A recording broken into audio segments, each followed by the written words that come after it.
Let me tell you, first of all, that I'm hopefully toward the end of laryngitis. When I talked with Mary on the phone last week, it was just barely a whisper. And so I may go from baritone to falsetto and then back up to baritone, but we'll get through it. As Mary said, I've been writing for South Carolina Wildlife Magazine since 1989.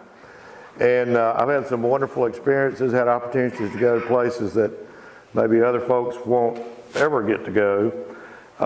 This is my wife, Jane. She's not only my IT expert and is responsible for actually having the thing up on the screen. She's retired from teaching kindergarten for 34 years. And about, I guess, 6 or 8 years ago now, having been a writer for a long time, I kept running across references to something called the Cherokee Path. And the references were pretty compelling. Apparently this Cherokee Path ran all the way from modern-day downtown Charleston to Fort Loudon in Tennessee, way up into Tennessee, near Maryville and Knoxville in that area.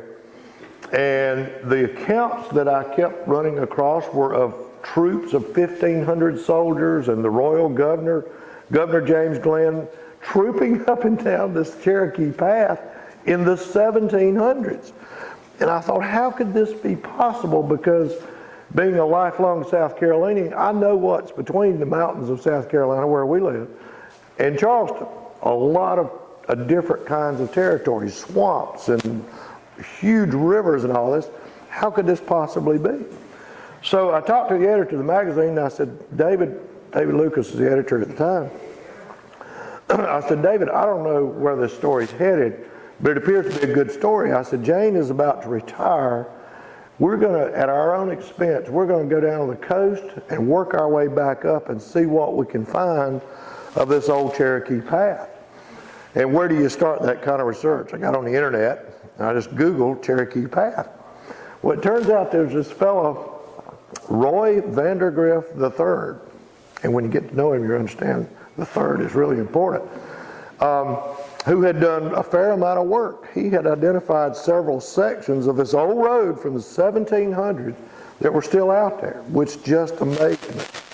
The same road that Governor James Glenn in 1765 took 1,500 troops and men and material and wagons, and they even carried cattle along with them as a food source. They'd stop, every 30, 40 miles and kill a cow and sit down and have lunch, and pack up and move on a little bit farther. And so he's saying, yeah, there's some sections out there. Well, I never could get in touch with the fellow. Never could figure out exactly where he lived, because I'd find references to him having spoken to a group here and there. Well, Jane and I were at the Saluda County Museum, a tiny little museum. Really, the whole museum's not much bigger than this room, but a wonderful lady in there. And I said, let me ask you something. I said, there's this mythical fellow, Roy Vandergriff III, and I've been trying to find out where he lives. Do you know anything about it? She said, oh yeah, he's at a funeral right across the street. I'll give him a call. So she whips out her cell phone. She said the funeral hadn't started. She calls him, and she said, Roy, I got somebody here in the museum that wants to talk to you. And he said, well, I got to go to the funeral, but I'll be right down there. So he does. He comes, and we set up a date, and he and his wife took us through the entire length of Saluda County, which is where he lives, and showed us every section that he knew where it was.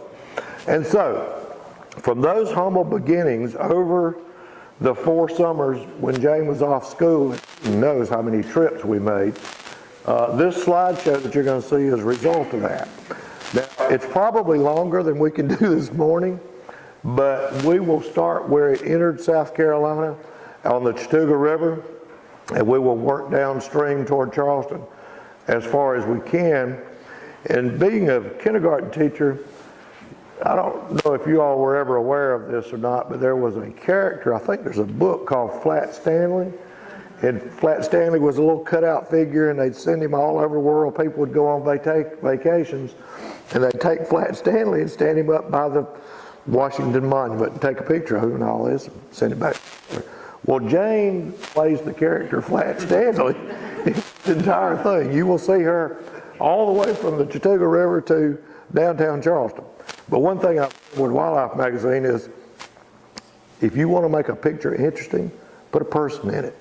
You know, nature's great and wonderful, but you put a picture in it, all of a sudden people are interested. Who is that? What are they doing there? What?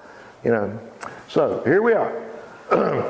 As a matter of fact, Jane and I just took this photo about 6 weeks ago because I had never photographed the point where the Cherokee Path actually crossed into South Carolina on Chattooga River, and it's not easy to find. But we had a whole morning devoted to it and Google Earth maps, and we found it. And this is it. This is Earl's Ford on the Chattooga River. If you're at all familiar with the Chattooga River in South Carolina, you know where Mountain Rest community is in northern Oconee County? It's kind of west of there. Pretty remote, actually. This place where she is standing is the actual old road bed. And I'll show you in just a minute how we know that to be true. That's it. That's where she was standing. Right straight across, let me go back to here, is a creek that comes in over there. So we knew we were in the right place because all the historical references said the Cherokee Path crossed the Chattooga River at War Woman Creek. War Woman was Nancy Hart, who was a legendary figure among the Cherokees and addressed the Treaty of Hopewell. I think there was like 900 Indians of various tribes, and General Andrew Pickens and everybody. Big treaty. Nancy Hart was the leader of the Cherokees at that time, and that creek is named for her. And War Woman Creek is just out of your view right there. So this is the real deal. We know we're in the right place, and that is, you could see where it continues on in North Carolina right there. Maybe not so good in the slide, but it's very clearly an open road over there. I don't know how far it goes before it starts you know, getting destroyed by development or whatever. This is War Woman Creek that I was talking about right there. So this is where everybody forded for about 250 years. There were people moving up and down the Cherokee Path. This is where most of the battles took place, and this is how we know we're in exactly the right place. Where you saw Jane standing there at the side of the river, this is only about 100 yards back up the logging road that now goes there. This is the old road bed. I stood down in the road bed, and Jane is standing up in the road. You can see how deep it is. We have found this all the way across the state. Wherever there is a section of the Cherokee Path left. Now remember, this road dates back to, well, Mary has brought a map here, the original map that was done in 1730. So if you put thousands of men, horses with shoes on, cattle, iron-rimmed wagons on sloped terrain, it pulverizes the soil every time they go over it. It rains, washes out of the next group comes through.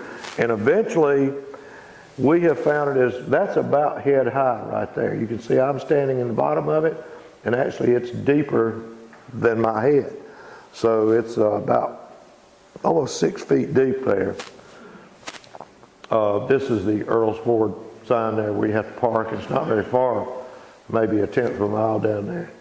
Right before you get to Earl's Ford, by the way, those of you, I handed out wildlife magazines. Does everybody have one? Does anybody not have one? I interviewed a fellow who worked at the U.S. Forest Service Stump House Mountain Ranger Station, not very far from Mountain Rest, who had grown up near Earl's Ford. And that's how I first found out that's where it crossed the Chattooga River. And he mentioned that he lived near Village Creek, Village Creek, and there was a Village Creek church right there. And he said, if you can find that little church, he said the Cherokee Path went right in front of it. Well, lo and behold, 6 weeks ago when we were up there looking for Earl's Ford, we found a church. Now, it's not much, but they're obviously see there, Village Creek Church. They are a very active, proactive congregation. There's Cherokee Path coming in right behind the church, right behind the restroom. Thought I had a slide of the outhouse in there, but they actually have 2 outhouses, one for men and one for women, and I didn't go in because men just don't do that. That's what the woods are for, right? Well, men's restroom is on the left side of the logging road, women's restroom is on the right side of the logging road. So anyway, Greg goes in and she said, it's really nice in there. She said, for an outhouse, they've got room deodorizer. They have real Charmin bathroom tissue. So, it's an up-and-coming church. Very proactive congregation we have here. After the Cherokee Path working its way toward Charleston left the Chattooga River and Village Creek Church, really the next landmark was a 1760s era frontier outpost. It eventually became a trading post, but it was one of those frontier forts. They were all over Spartanburg County. There was Fort Thickety and Fort Prince and Gowan Fort. These were, and the blockhouse near Tryon. These were frontier forts that were established by the colonial government as early as 1715. The reason that article is called The Key to Carolina is because probably more than any other colonial governor, Governor James Glenn, realized that, there's just a few of us and a lot of Indians, There were coastal tribes all up and down the coast. The Cherokees were the most powerful and most numerous among them, but there was a lot. They could have wiped the Europeans out just like that. And Governor James Glenn discovered two things. That first, the Cherokee Path, which already existed, but he started to improve very early on up to the kind of standards where you could get a wagon up as opposed to a man with deer skins on his back or maybe a horse.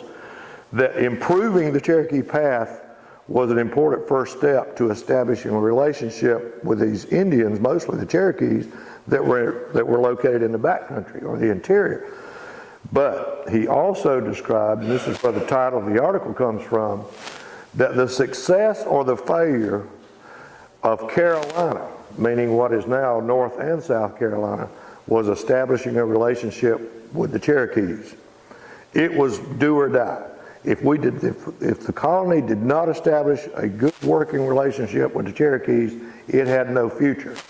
I've told people the French were coming in from Mississippi and had pretty much occupied, that's why they speak Cajun down in New Orleans. The French had pretty much occupied all of the Mississippi River Valley and were working over in this area and wooing the Cherokees. And I remember I told a reporter with the Greenville News one time, was doing an article about Cherokee Path, and I said, if the Cherokees had allied with the French instead of the British, we'd all be having croissants for breakfast instead of grits. And we'd be wearing little black berets and have an attitude. So I'm glad it turned out the way it did, because I love grits. But anyway, the next thing you would encounter on the Cherokee Path coming in this direction is now called, and it may have been called that in colonial times, but one of these two buildings, and I'm not sure even the State Park Service is sure which one was the original outpost of Colonial Fort, which one was a trading post. But that is right off of Cherokee Foothills Scenic Highway near Walhalla. It's now a little miniature state park. That's really the only thing that's there. Next thing you run up on is, I have a new clicker and I have a real problem remembering which one's forward and which one's backward.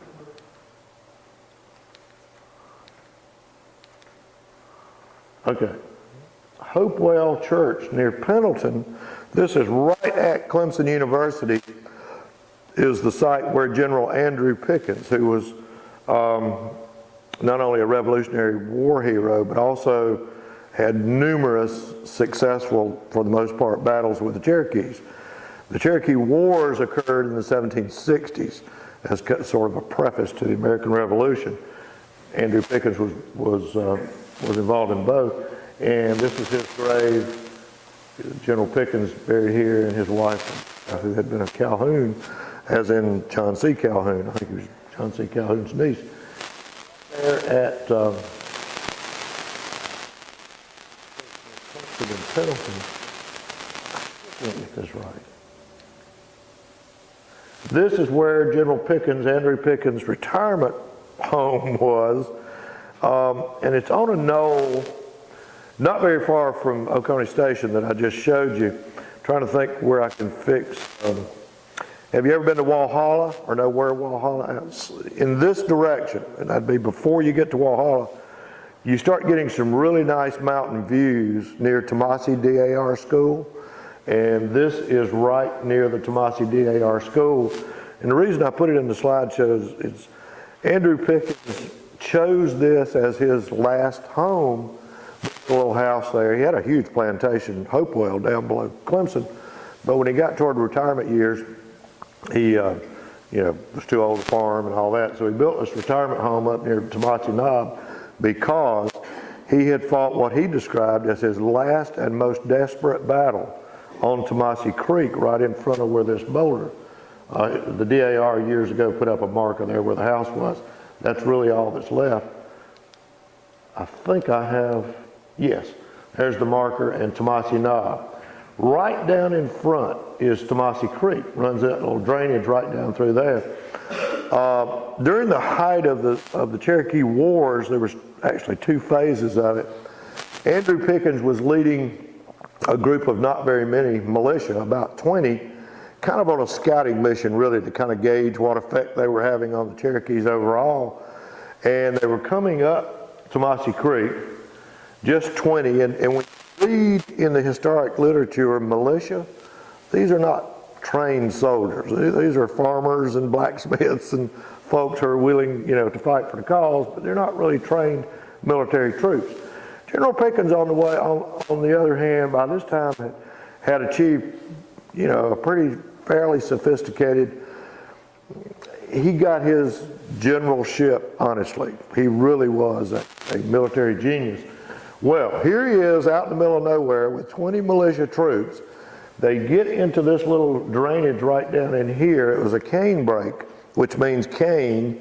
I know there are a lot of botany people in here. This is a Rundinaria gigantea, the native river cane that grows.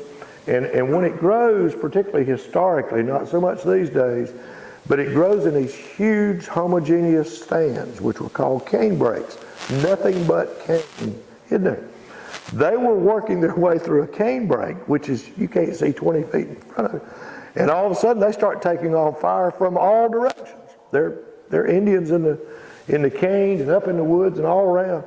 And that's why he called it his last and most desperate fight. He said he actually didn't see any way to survive. It's called the ring fight. He put his men in a ring and told them just to shoot at will. Anything you think is a Cherokee, have at it. So they all get in a ring, and the fight's pretty hot. And I don't know where this idea came from, but he set the cane break on fire. And if you think about bamboo, it's a segmented stem. And those segments are all closed by a membrane. So when they burn, the moisture that's in there builds up, and like popcorn, it explodes. And I've actually put river cane in a brush fire I was burning, and you jump back because it goes pow, pow, pow, pow, pow, and it sounds like firecrackers or gunfire. Well, number one, the smoke from the fire confused the Cherokees. They weren't sure where all the Andrew Pickens men were, but they'd also convinced them there was a whole lot more of them than they thought. So they eventually just kind of dissipated, and that really, honestly, it's easy to see how that would have been a total massacre. So that's why Andrew Pickens said, you know what, this is a pretty special place, and that's where he died, right there near that rock. Very near, actually, Tomasi Knob there, on Highway 11, is really the only indication that you would ever have that this Cherokee Path crossed through this area, right on Highway 11. I think this one talks about, in 1776, for the botany folks in here, William Bartram came up the Cherokee Path in 1776, very near this area. He turned west. If you've ever been down the Cherokee Foothill Scenic Highway heading toward Walhalla, you cross Lake Kiowee, really beautiful vistas there. That's the old Kiowee River under there. And both Andre Michaud, the French botanist who discovered Oconee bells, and William Bartram came up the Savannah River, then the Kiowee River, and then turned west. and went up into the area of Highlands and Cashers in that area after that. So there's been more than Indians and colonial governors going up and down the Cherokee Path. One of the most important locations on the Cherokee Path, certainly in northwestern South Carolina, was two things really. An ancient Cherokee village, which was considered the capital of the lower towns of the Cherokees. Like I say, the Cherokees were a huge, really a nation. That's why they call them the nation. They considered most of Virginia, about half of South Carolina, and about half of Georgia, and much of eastern Tennessee as their territory, and defended it actively. The Broad River was their dividing line between the Catawbas, who they were mortal enemies with the Catawbas, and the Creeks on the other side. Well, their principal town was Keowee Town. It is now under Lake Keowee, and hardly anybody ever gets to see this marker put up here because it's out there in the middle of the woods and there's no indication it's there. It's one of those things you'd never know it was there unless you knew it was there. But you've seen it now. When Duke Power announced back in the late 60s that they were going to build the Keowee Toxaway project, which includes Lake Jocassee, Lake Keowee, and Oconee Nuclear Station, a lot of these historic resources like Keowee Town, Indian Village, and a number of other Cherokee villages up and down the Keowee River, and the old colonial Fort Prince George were all going to be inundated. So they gave archaeologists about a year to go in and excavate what they could. And one of the archaeologists that excavated Fort Prince George, the colonial frontier fort directly across the Keowee River from the Indian village Keowee, actually constructed this model out of balsa wood or whatever, and the dirt that's in the floor is soil that he took from the excavation. So it's actually soil from Fort Prince George. This is the spot on Lake Keowee where Fort Prince George and the Keowee Indian Village were located directly across from each other. It was a pretty typical frontier fort. That design was very common with 4 cannons, small bore cannons. One of the reasons the Cherokees desperately wanted the colonial government to build Fort Prince George because they thought it would impress their enemies, the Creeks and the Cherokees. I mean, you know, these big cannons are pretty impressive when they get fired off. So they not only sold Governor Glenn the land to build it, but they actually helped construct the fort. There's a wonderful story, and I believe it to be true, that a friend of mine who's a historian loves to tell. Attakulla, which means the English interpretation was a little carpenter. We don't really know where that comes from, but that's what he was called. Attakulla was chief for the Cherokees in the lower towns at that time. He's the one who did the negotiating for the Cherokees on where to build this Fort Prince George. And so Governor Glenn comes all the way up from Charleston. They come up there on the Keowee River, and it's a beautiful floodplain.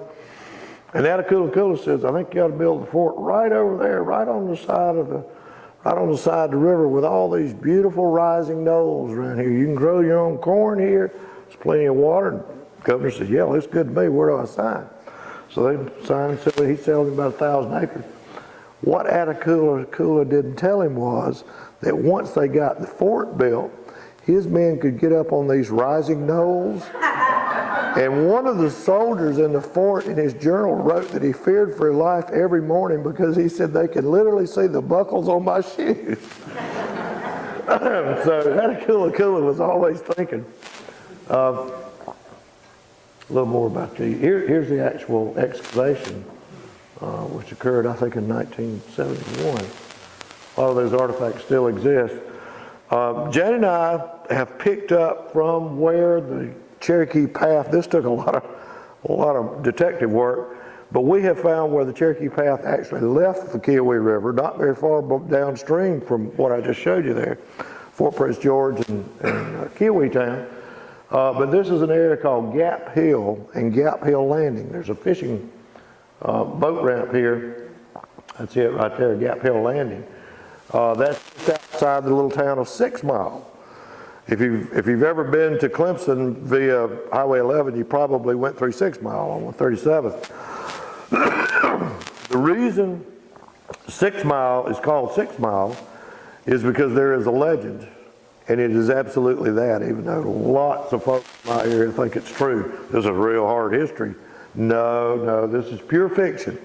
But there is a mythical, there's a story that Katichi, or Isaquina, she's called both names, in the 1760s during these Cherokee Wars, and there are lots of these stories of Indians and their lovers that were British soldiers and they try to save them, and that she got on her pony and rode all the way from Kiowee or Fort Prince George, because she heard that the Cherokees were going to attack Fort 96 down in Greenwood County and massacre everybody in there.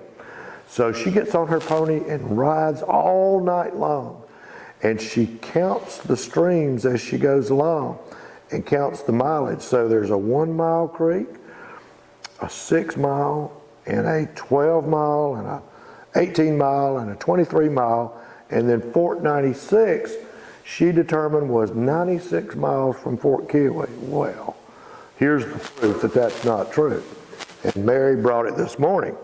This is George Hunter's map, the first map ever drawn of the Cherokee Path, from all the way on the tip end of the Charleston Peninsula to Fort Loudon, 1730, 30 years before the Cherokee Wars. And you'll notice 2 numerals right here, 96, 96. It was called 96 30 years before Isaquina supposedly made her ride. Nevertheless, I don't argue with local historians, because everybody loves a good myth and nobody likes a despoiler of myth. But I figure I'm over here in North Carolina. Y'all don't know me. You don't know my family. You don't know how to egg my house. So I can get away with that. Just above, now this is a real discovery for Jane and I. I had read numerous references, and with all due deference to Roy Vandergrift III, Roy had published widely on the internet and otherwise that the Battle of Gap Hill took place behind Gap Hill Baptist Church, which I guess if you didn't know better would make sense. And I'll show you Gap Hill Baptist Church in a minute, but there's no gap. There's no gap anywhere near. Jane and I started at Gap Hill Baptist Church based on Roy Vandergrift III's description, and sure enough, you can see down behind the church, there's the old roadbed. It's clearly the old Cherokee Path, but we started looking around, it's dead level flat. You could build a golf course there. And so we started out from there looking for a gap. Well, the historical reference says that the Battle of Gap Hill took place when the colonial forces were coming through a prominent gap in the mountains that the hump on a Bactrian camel. And the Cherokees got up on these ridges and shot down in there and just massacred them until, the British troops recovered and finally survived. First of all, I didn't know what a Bactrian camel was, so I had to go look that up. It turns out there are 2 kinds of camel. There's a dromedary camel, I think, that has 1 hump. That's the one you see most often. Then a Bactrian camel has 2 humps. So now you can envision 2 knolls and a prominent gap in between them. Well, lo and behold, Jane and I started walking right here from Gap Hill Landing. I asked the fellow who owns the landing, I said, look, I've got this historical reference that says not long after the Cherokee Path left the Kiowee River, it went through this Gap Hill. And I told him what I just told you about Roy Vandergrift III. And I said, I think that thing has to be up in here. Do you mind if I go up there? Because he'd already said he owned all that property. He said, yeah, okay, have at it. So we walk about 300 yards up there, and lo and behold, there's the gap. There's the 2 Bactrian camel humps, prominent gap. They also said that when you were coming from Charleston toward Fort Loudon, when you went through the gap, you got this commanding view of the mountain. Well, if it wasn't for all that second growth stuff there, all this stuff right here, you can actually see through, and you see the entire, what folks call the blue wall, the Chattooga Ridge, the wall of mountains up there, a commanding view of the mountains. Bingo, no more calls, please. We have found Gap Hill. And you might notice that I turned around and looked, And I told Jane, I said, it's too bad that sign wasn't there in 1763. Might save some lives, you know. Well, this is Gap Hill Baptist Church, and like I say, sure enough, if you walk around down behind the parking lot between the social hall and the church, the old Cherokee Path is right down there. That's it. Right behind the church. It's the real deal. That's it. See how I'm talking about? Everywhere you go, this is about 4.5 to 5 feet higher than the other way you can know the difference between one of these old colonial roads like this and just a washed out place is they have a flat bottom. Obviously ditches have a, narrow pointed bottom from erosion. But even though it's 300 years old, it still has a flat bottom. This is the town of 6 Mile. The Cherokee Path literally ran where this asphalt road is, because another thing that we have found, and we figured this out pretty quickly, all across the state, whenever they had gone to the trouble to get up on a ridge, they stayed on that ridge as long as they could. In the vicinity of Columbia, sometimes for 20 or 30 miles. Big, huge sand ridges down. That's the Sand Hills region of the state. 6 Mile is actually on the apex of a ridge that runs about 2.5 miles. Then it drops down and crosses the 12-mile river right above where this dam is. This is a dam for a little small community's waterworks there. And that's pretty well documented crossing there, even though it's under the water behind this dam. I'm 100% confident that's where it crossed 12 Mile. That's the slide that's out of place. That's the old stone church. Remember when I showed you Andrew Pickens' grave? I don't know how that got out of place, but that's the old stone church between Clemson and Pendleton. Well, all of a sudden, it's back in there again. This is pretty interesting. This is an old stone church, 50 feet away from Andrew Pickens, and it's an Indian grave. And all it says is Ostanopa. I know you can't read that because of the angle of the camera, but it just says the Indian's name, Ostanopa. I don't know what the story is, but you know there's got to be a story there. There's old Indian fighter Andrew Pickens buried 50 feet away in Ostanopa. I don't know whether they were big buddies or lifelong enemies, but I guarantee you there's a story there. Okay, next stop. Let me tell you what I do at this point. I'm going to fast forward a little bit. I think it helps to tell this story.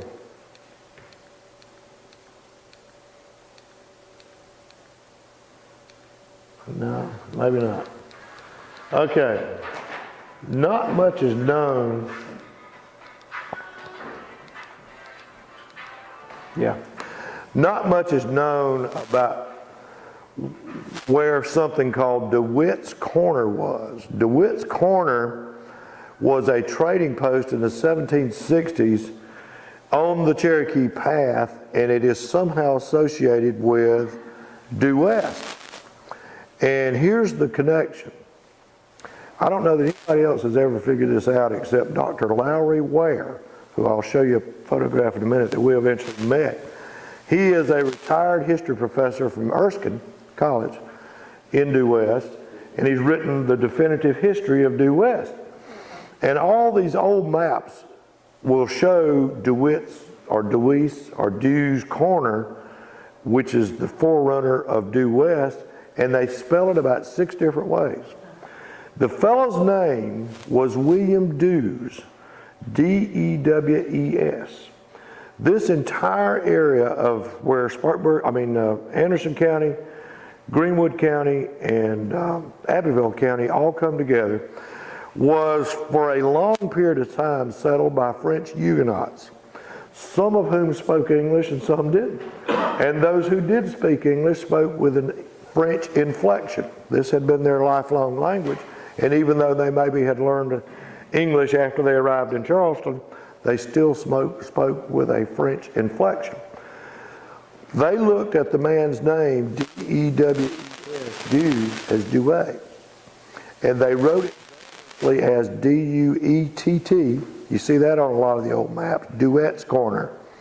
And DeWitt's Corner, D-E-W-I-T-T-S, and Douay eventually became Due West. There are all sorts of folks who have speculated about due west is actually 30 miles due west. No, it's not 30 miles due west of anything. It's from Due's Corner. I only met Dr. Lowry Ware. This is it. This is where Due's Corner, Mr. Due's, Captain Due's trading post was. This is where Due West started, at Due's Corner.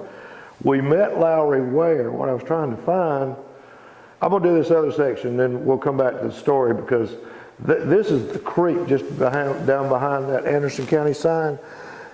That's the creek where the trading post was located, right there where the Cherokee Path and now the modern paved road crosses that little creek. It was called Corner Creek, and the Indians called it Yellow Water Creek, because every time a group of men on horses or wagons would go through the creek, it would stir up the yellow clay, and the creek would be yellow for 3 or 4 days.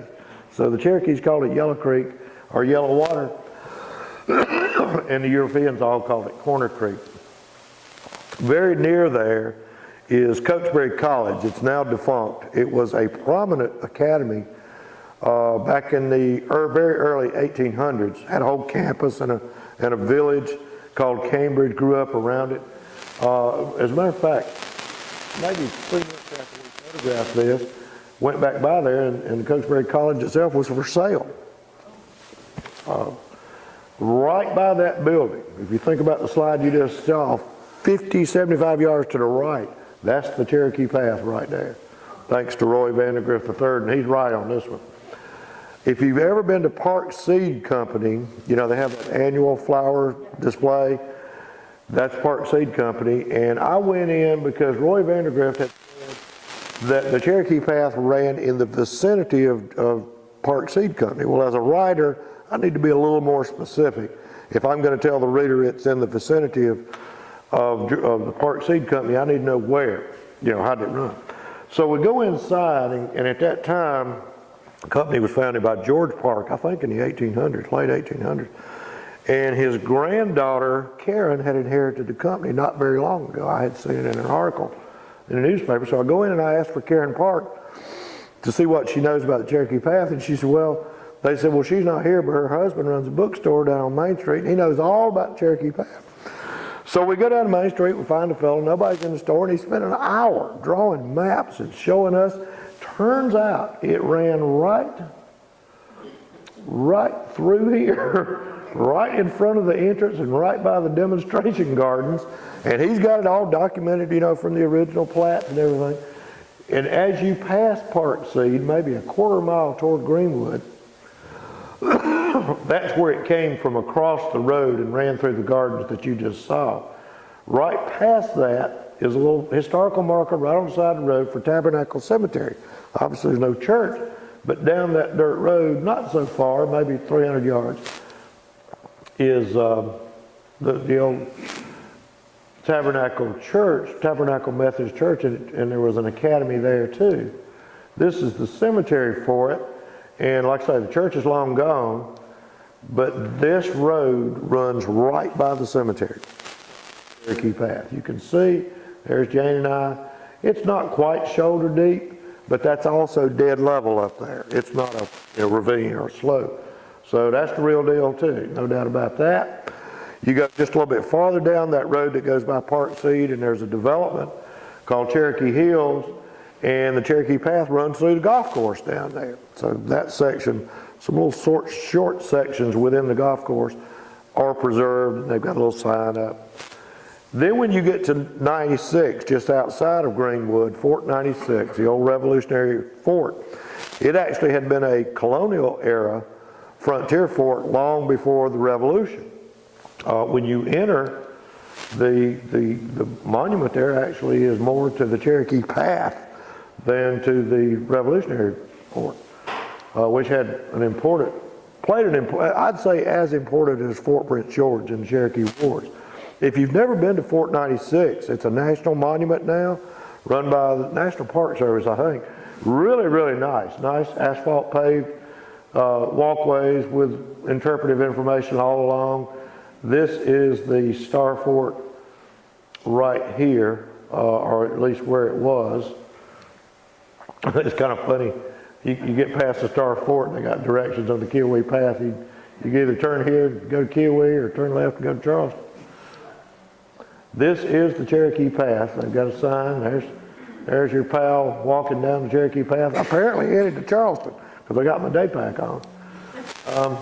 And now in this place, obviously that's not a good slide, but in this place, the roadbed is at least shoulder deep there. There it is. Yeah, clearly that's the real deal. Now, I've already told you the story of yellow water. You know how the Cherokees called it yellow water. Now, here's the thing that threw us off originally when we were out there searching for where the Cherokee Path was in relation to due west. That sign is at the entrance to Erskine College. So it would lead you to believe that the Cherokee Path kind of went in, you know, the entrance to Erskine College. No. It didn't even go through modern day due west. It was about 6 miles to the east of due west. Here's what happened. We went by Cherokee Trail Elementary School right outside of due west, between due west and Donalds, a little crossroads town of Donalds. And Jane, being a kindergarten teacher at that time, I said, it was summer, but I said, she can get us in. Real teacher and everything. So I said, let's go down there. Somebody, teachers are always working during the summer, and somebody will know why this school is called Cherokee Trail. So we go down there. I said, that girl right there, she's a teacher. And we're trying to find the Cherokee Trail, South Carolina Wildlife Magazine. And by the way, years ago, when Governor David Beasley was governor, the Wildlife Magazine, or the Department of Natural Resources, had a shirt, a regular staff DNR, really nice green shirt with it said staff South Carolina Wildlife Magazine on there, and they were going to give it to him for having signed some bill they wanted signed or something. Well, it didn't fit him, so he gave it back. He said, make me another one. So the editor of the magazine says, Dennis, you want this? And I said, yes, I do. Because I'm a freelance writer. I've been writing for them for a long time, but I don't work for them. So now when I go around to the state researching articles, when I go into a library or the Historical Society, I walk up to the desk and I say, I'm Dennis Chastain with South Carolina Wildlife Magazine. Anything you want, whatever, how can I help you? People will mortgage their houses to get their picture and their name in South Carolina Wildlife Magazine. So I have on my shirt. Anytime we're out exploring or doing things like that, I wear that shirt. So I go into the principal's office like this, because we'd gone into the lunchroom and there were some folks in there eating their lunch, and told them what we wanted, and they all pointed down the hall and said, y'all need to go talk to the principal. So we go down to the principal's office, and I said, this is my wife, kindergarten teacher, and I work for Wildlife Magazine. And we're trying to find the old Cherokee Path. What I really want to know is, why is this school called the Cherokee Trail Elementary? He said, because in his office, his desk is by the window, he said, because it was right over there. He said, actually, it ran right down through this. Remember I talked about being on the high ridges, all that? This ridge goes right by the school. He said, it was right over there.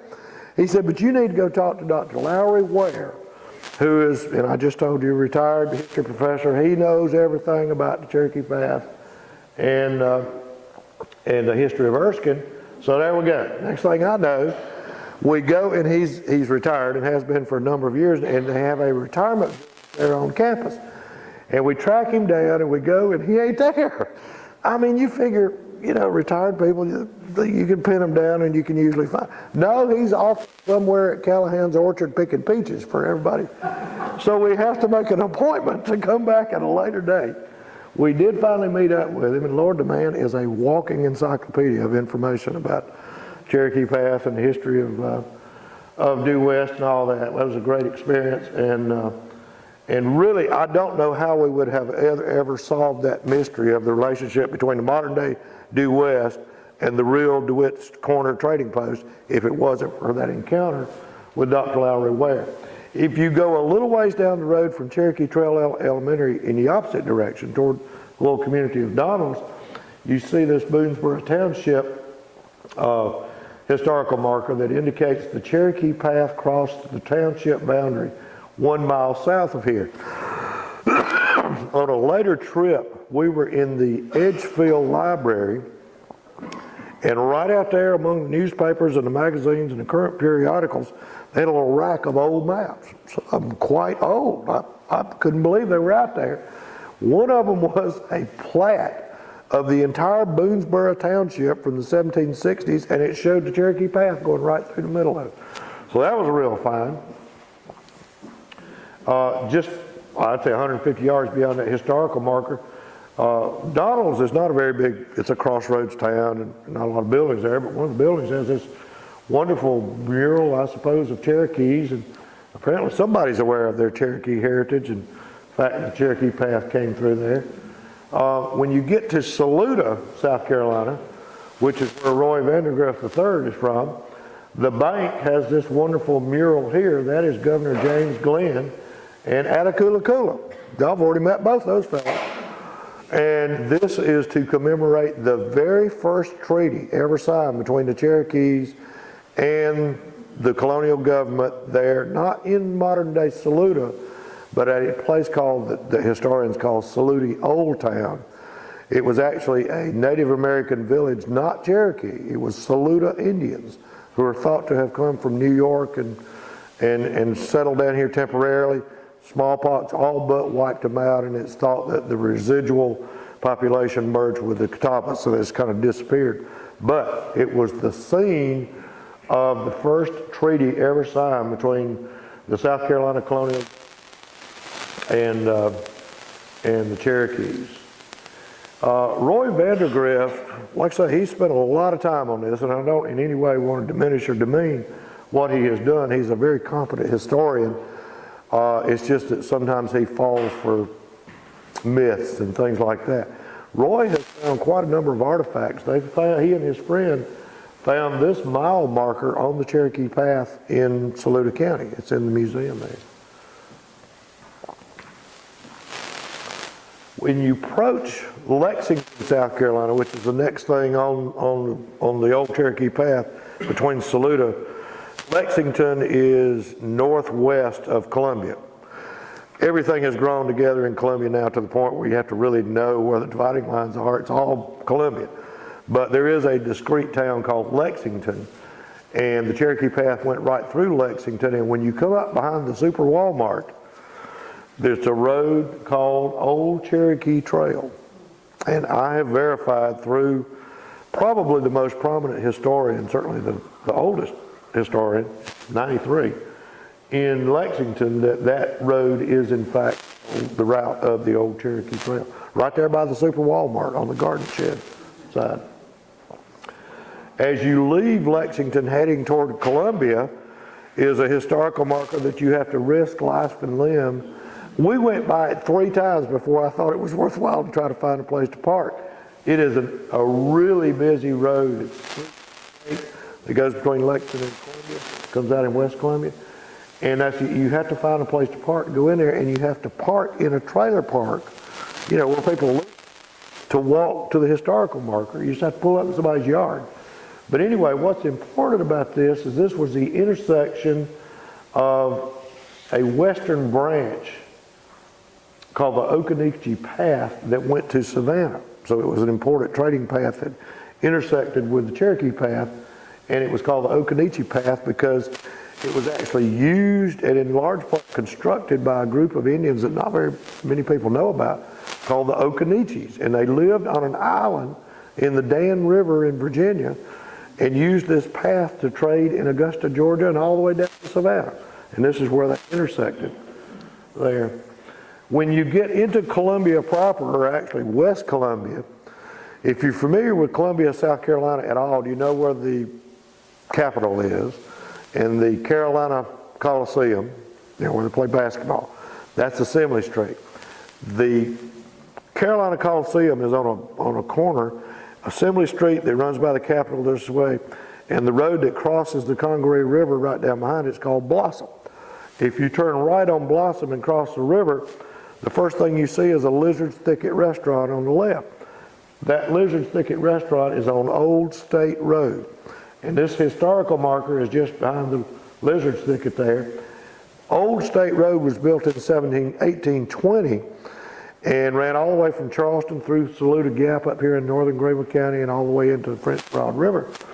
And Joel R. Poinsett, who introduced the poinsettia into North America, built the state road, and he used the Cherokee Path as much as he possibly could. This section of the old state road was the Cherokee Path. That's Brooklyn Casey High School right behind the sign there. Just down beyond Brooklyn Casey is Congaree Creek, was the scene or the site of Fort Congaree, which you remember I told you that Governor James Glenn was the one the light bulb came on and got to establish this relationship and trade with the Cherokees, and the Cherokee Path was the only way to accomplish that. He improved very early in his administration, he improved the Cherokee Path from downtown Charleston to Fort Congaree right there in Casey, South Carolina by 1715. That's early. And established the first trading post with the Cherokees called Fort Congaree. And it's was located on Congaree Creek right behind the sewage treatment plant in Casey. And I know that because when Janie and I got down there, I kind of got lost. I had been told, well, it's so-and-so and you can't see it now, but it used to be over there and there. Well, I have a good friend who's an archaeologist with the South Carolina Institute of Archaeology and Anthropology, Tommy Charles. And I called Tommy and I said, Tommy, we're hoping to get lost down here, and I'm trying to find the old Fort Congaree. He said, I know right where it is. I'll be down there in 15 minutes. So Tommy came down there and showed us actually old Fort Congaree is in those pine trees right there. Right there. That's right behind that sewage treatment plant, and Tommy verifies that is the old original Cherokee Path right there. I keep wanting to say Kings Highway because we have now been working for 2 years on another colonial road, the Kings Highway. If you've ever been to Myrtle Beach, you know Highway 17 is called Kings Highway. Well, this is the real thing. This is the real deal. We have now spent 2 summers researching the route of the original Kings Highway as we did on the Cherokee Path, and that article will be in the May-June issue of South Carolina Wildlife Magazine, which really will be out in about 3 weeks. So we're going down next week. We're going down next week to do a slideshow like this on the Kings Highway at Coastal Carolina Thursday night, and then in McClellanville the following Friday night, I think. So stay tuned on that. Particularly, I know several of you mentioned that you subscribe to the Wildlife Magazine. Like I say, that's coming up in just a few weeks. Well, we made it as far as Columbia, and that's pretty good. There are a lot of stories and a lot of territory between there and Charleston, but maybe we'll save that for a later date. I do want to very quickly just go right through some of the scenes because I want you to see Flat Stanley down there where the thing ended on the Charleston Peninsula. And I want to tell you one quick story. It is absolutely hilarious. We get all the way, there's Stanley at Fort Watson on Lake Marion. We get all the way down to Goose Creek, South Carolina, just outside of Charleston. And I had read, I guess I got it from Roy Vandergrift. He says the old Cherokee Path went right in front of the town hall for Goose Creek. Well, I had not been to Goose Creek since the 1960s, and it was just a little crossroads community. And I said, well, I'm sure it'll be easy to find. How big can the town hall be in Goose Creek? Well, you can't hardly tell Goose Creek and North Charleston from Charleston now. It's all, we rode up and down that road, and I'm looking for some old 1950s vintage town hall. Finally pulled in a filling station, and I said, I give up. Where is the Goose Creek Town Hall? He said, it's right over. I said, you mean that modern brick building? He said, yeah, they just built it 2 or 3 years ago. So we go over there. This is the gospel truth. We get out of the car, we walk in, we turn left and go in this office right here. And there's 4 or 5 ladies sitting in there, and 2 of them are behind the desk. And I walk up to the lady and I said, I'm from South Carolina Wildlife Magazine. I'm doing an article on Cherokee Path. And I said, I've got numerous old references that say that the Cherokee Path ran in front of the town hall at Goose Creek. But this is a new building, and I don't know whether it's an old one or what. And she said, well, I don't know either. She said, but I've got one of those guides that they publish to all the historical markers in South Carolina. So she turns around, goes to the file cabinet, digs the thing out. And she's sitting there at her desk, and she flips through there, and she finds Goose Creek. And she looks up, she says, come with me. And so we walk outside, come out here, and there's a historical marker right there. And it says Cherokee Path once planted right there. Yes. She was embarrassed. She had worked there 8 years and did. Now, in her defense, there's some crepe myrtles. There are some crepe myrtles that kind of obscure it, but there it is. There's the deal. And then King Street in Charleston, which is one of only 2 streets that runs the entire, this is the one with Saks Fifth Avenue and all the big high-end stores and stuff.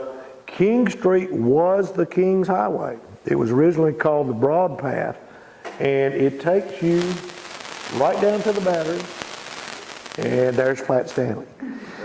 Okay, well, I've enjoyed it, and I hope you have too.